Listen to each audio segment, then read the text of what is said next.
Assalamualaikum warahmatullahi wabarakatuh. Salam sejahtera untuk kawan baik Nur Iswan Channel. Salam menjernihkan pikiran dan menebar kebaikan.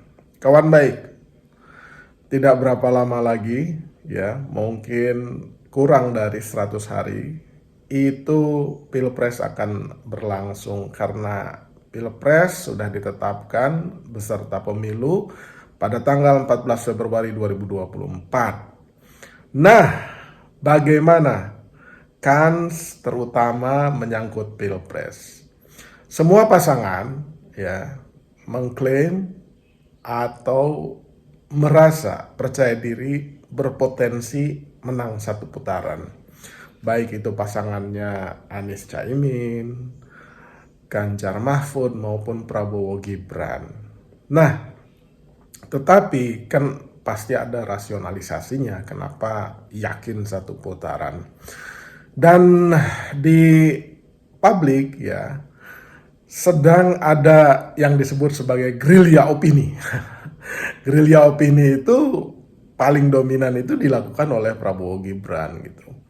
Beberapa lembaga survei itu menghasilkan temuan hasil surveinya itu bahwa Prabowo Gibran itu elektabilitasnya itu udah di atas 40% ya kan. Bahkan ada yang menyebut 43, 45. Itu angka yang tinggi sekali.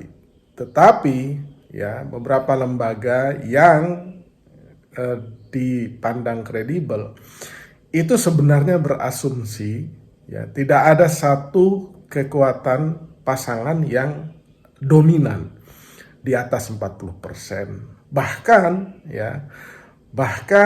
ada beberapa survei yang tidak dirilis itu menyebutkan bahwa kekuatan pasangan ini ketiganya berimbang tuh. Ya, jadi bagi rata ya selisih sedikit ya, kira-kira 30 lah gitu. Karena semua angkanya tidak terlalu melejit ya. Bahkan kecenderungannya adalah yang paling melesat tren kenaikannya itu adanya migrasi pendukung ke pasangan Mas Anies dan Caimin gitu. Sebagai akibat dari putusan Prabowo memilih Gibran gitu. Jadi yang Ganjar Mahfud itu suaranya tergerus ya oleh pengaruh Jokowi dan Gibran ke Prabowo. Tetapi ya yang di Prabowo sendiri, para pemilih potensial yang akan mencoblos Prabowo itu kecewa terhadap pilihan Gibran tersebut dan bermigrasi ke Anies Caimin tuh. Nah, setelah penunjukan Gibran itu kan ada saling serang antara Prabowo dan PDIP maupun kubu Ganjar ya.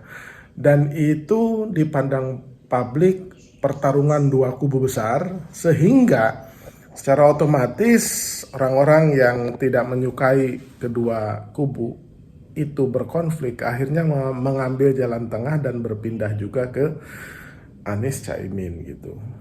Oleh karena itu, migrasi besar-besaran para pemilih ke Anies Caimin itu ya disebabkan oleh penunjukan Gibran dan ketidaksukaan terhadap pertarungan dua kubu yang mengeras tersebut, sehingga ada dua kutub yang mengeras sehingga diperlukan kutub tengah dan ketiga gitu, alias poros tengahnya itu ya yang lebih bisa menerima baik kekuatan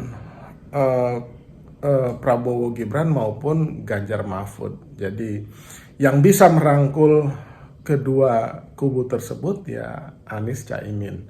Dan hal itu nampak bagaimana mereka bersikap nothing tulus dan biasa saja, santai gitu ketika bersalaman dengan kedua kubu yang lain tuh. Jadi nampak sekali. Dan melesatnya angka Anies dan Caimin itu memang dikonfirmasi oleh beberapa lembaga, salah satunya Poltreking, di mana memotret peningkatan dukungan kepada Anies Caimin itu itu lebih dari 6% tuh poltreking Mas Hanta Yuda ya, gitu. Artinya bahkan di beberapa kesempatan ia mengatakan bahwa dalam beberapa minggu ke depan itu crossing terjadi, artinya pasangan Anies dan Caimin itu sudah menggantikan posisi Ganjar dan Mahfud di urutan kedua dengan angka yang signifikan. Sementara Ganjar Mahfudnya itu anjlok besar-besaran gitu. Nah jadi seluruh pengamat juga mengatakan bahwa jauh sekali dan berat sekali ya ada satu pasangan yang bisa menang satu putaran, artinya 50% plus 1 gitu, ya berat sekali itu. Meskipun ada narasi terus-menerus yang saat ini dibangun bahwa Prabowo Gibran menguat sudah 45%, di atas 40% ya, untuk menunjukkan dan membangun persepsi bahwa pasangan ini akan potensial sekali menang. Tapi para pengamat ya, kemudian para pelaku di lapangan ya, insting politiknya bahwa ini adalah dua putaran. Dan apabila peningkatan Imin dan Mas Anies itu terus-menerus terjadi tren kenaikannya, maka yang akan berhadapan-hadapan di putaran kedua itu adalah Prabowo Gibran dan Anies Caimin, kecuali memang ada invisible hand, artinya ada skenario keajaiban, tahu-tahu yang berpasangan Anies Ganjar misalkan, atau Ganjar Prabowo gitu. Nah, pertarungan akan semakin menarik. Kita harapkan memang kalau tidak mungkin satu putaran, dua putaran jauh lebih baik supaya masyarakat lebih mengenal lagi figur-figur yang akan memimpin Indonesia ke depan gitu. Nah, bangunan opini publik itu memang diikhtiarkan gitu, diikhtiarkan untuk menunjukkan bahwa salah satu klaim pasangan bahwa mereka kuat, mereka potensial menang, mereka punya potensi sedikit lagi bisa menang satu putaran gitu. Ya sah-sah saja klaim itu, tapi rasionalisasi publik itu berbeda dengan rasionalisasi elit ya.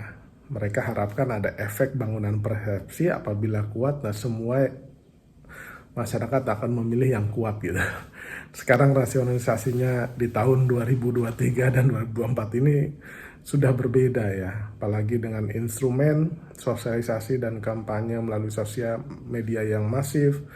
Informasi yang dulu hanya digenggam oleh elit itu sudah digenggam juga oleh setiap masyarakat, terutama yang memiliki handphone, dan mayoritas masyarakat kita ya rata-rata di satu rumah itu ya handphonenya itu, smartphone-nya itu bukan hanya satu gitu kan.